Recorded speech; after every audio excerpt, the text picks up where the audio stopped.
¿Qué tal amigos? Les doy la bienvenida a este nuevo video. El día de hoy les voy a hablar sobre un niño prodigio llamado Sarah Colburn, quien adquirió fama como calculista mental. Tenía una gran habilidad para realizar operaciones matemáticas mentalmente. Era como una calculadora humana, por llamarlo de alguna manera. Bueno, sin más preámbulo, vamos a comenzar. Sarah Colburn nació en el estado de Vermont, Estados Unidos, en el año 1804. Hasta los 6 años, irónicamente, se pensaba que Sarah Colburn sufría alguna discapacidad intelectual. Rápidamente, esto se desmintió luego de que durante 6 semanas recibiera instrucción escolarizada. Su padre lo escuchó repetir las tablas de multiplicar y su asombro fue tal que en un primer momento desconfió de las habilidades de su hijo, pero decidió ponerlo a prueba y descubrió que había algo especial en su hijo cuando Sera multiplicó mentalmente de manera correcta y en cuestión de segundos 13 y 97. Y en poco tiempo, Colburn logró desarrollar una habilidad sorprendente e inusual para realizar operaciones matemáticas mentalmente. Siendo niño, Sera ya era capaz de resolver problemas como, por ejemplo, calcular el número de segundos que hay en 2000 años o hallar el producto de 12.225 y 1223, así como calcular la raíz cuadrada de 1449. Estas operaciones matemáticas significaban un pasatiempo divertido para este muchacho calculador. Cuando tenía apenas 7 años, se dice que el niño Cera tardó 6 segundos en calcular el número de horas que hay en 38 años, 2 meses y 7 días. Y si estas hazañas no te han sorprendido lo suficiente, Cera también era capaz de resolver problemas muy complejos. Por ejemplo, cierto día le preguntaron al joven calculador si el sexto número de Fermat es primo o no.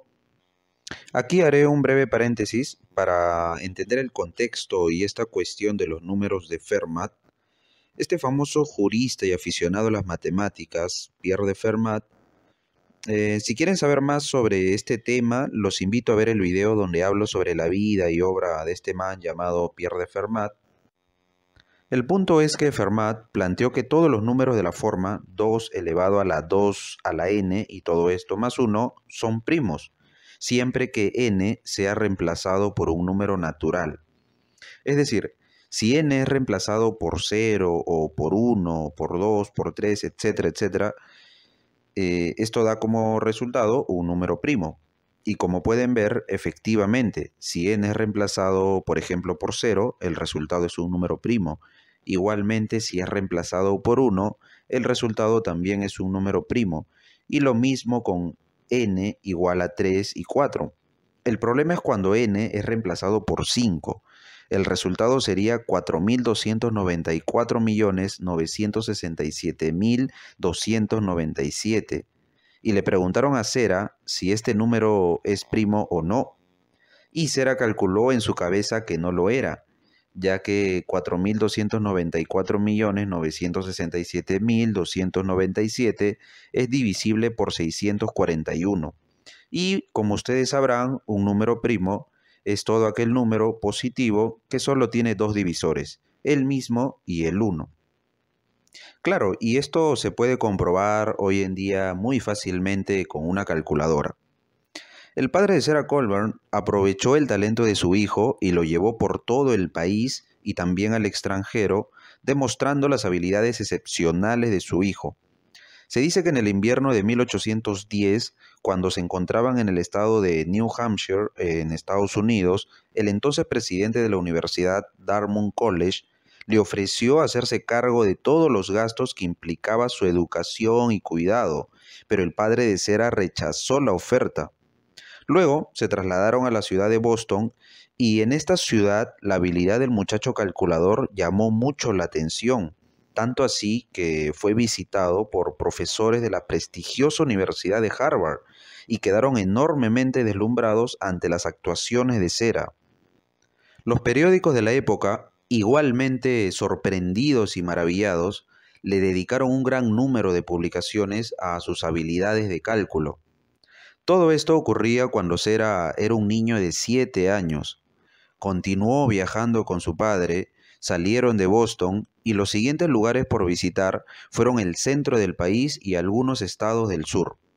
En estos lugares, su padre exhibió a Sera a cambio de dinero. Luego, en 1812, navegó con él hacia Inglaterra y en septiembre de 1813, cuando se encontraban en la ciudad de Dublín, se enfrentó a otro niño prodigio en un concurso de aritmética mental. Este otro niño prodigio era nada más y nada menos que el célebre matemático irlandés William Hamilton. Bueno, pero en aquel entonces tenía 8 años. El resultado de este concurso tuvo como claro vencedor a Sarah Colborne, y Hamilton, lejos de desmotivarse ante la idea de la derrota, decidió dedicarle más tiempo a estudiar matemáticas. Sarah y su padre continuaron viajando por Inglaterra, Escocia e Irlanda, y después de realizar estos viajes pasaron un año y medio en París. Durante su estancia en esta ciudad, el niño calculador realizó varias actuaciones privadas para gente muy adinerada. También el fisiólogo alemán Franz Joseph Gall examinó a Sarah Colborne y se dio cuenta que el niño Sarah, a sus 10 años, no sabía leer ni escribir, era analfabeto. Y lo extraordinario de esta situación es que su analfabetismo no perjudicó el desarrollo de su don para las matemáticas. Según Sarah, a pesar de los constantes viajes y actuaciones, su padre siempre había deseado darle la mejor educación posible y por eso nunca había dejado de buscar algún patrocinador. En París conocieron al famoso escritor norteamericano Washington Irving, quien consiguió que Sarah fuera admitido en el prestigioso College Royal Henry IV, que es un colegio de enseñanza secundaria y en la actualidad sigue siendo uno de los colegios más prestigiosos de Francia.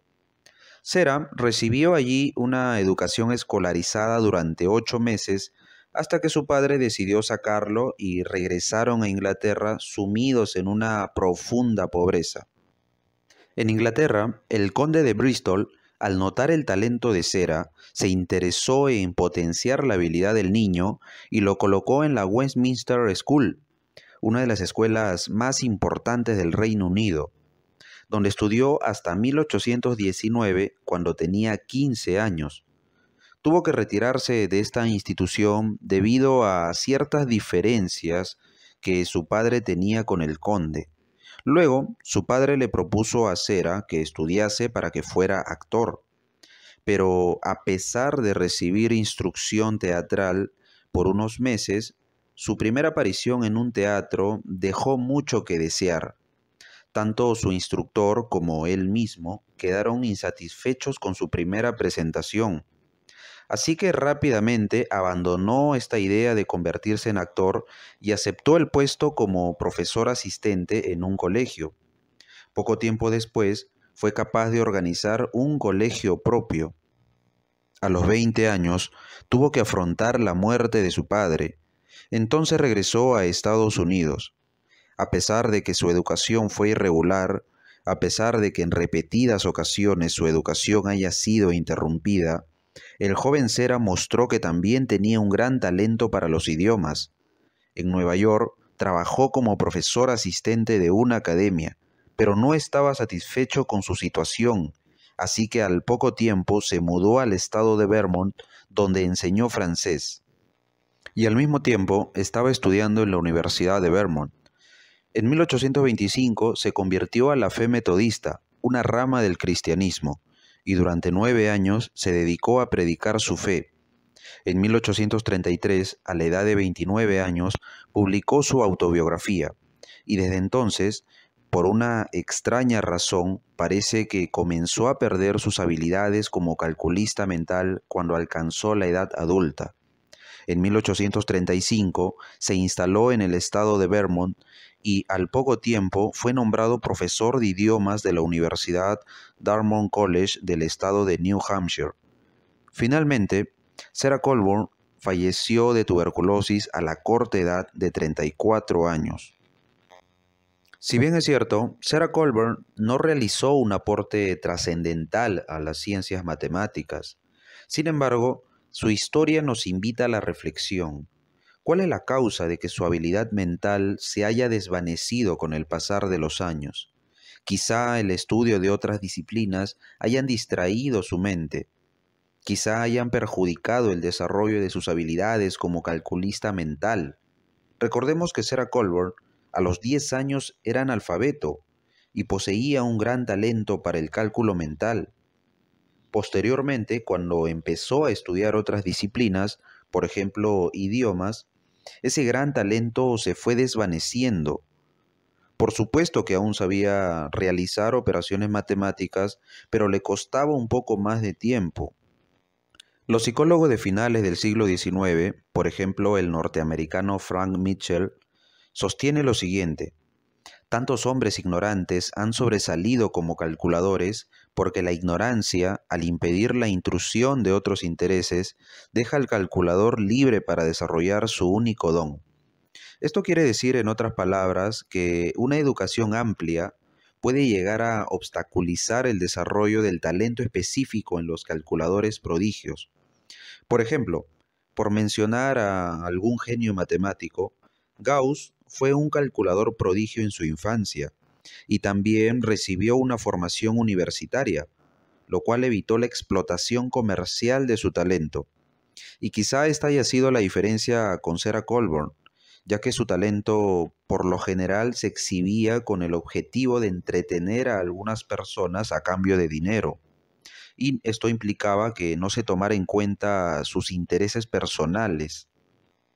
No cabe duda de que el cerebro es un órgano misterioso que, sin embargo, se puede ejercitar de muchas maneras.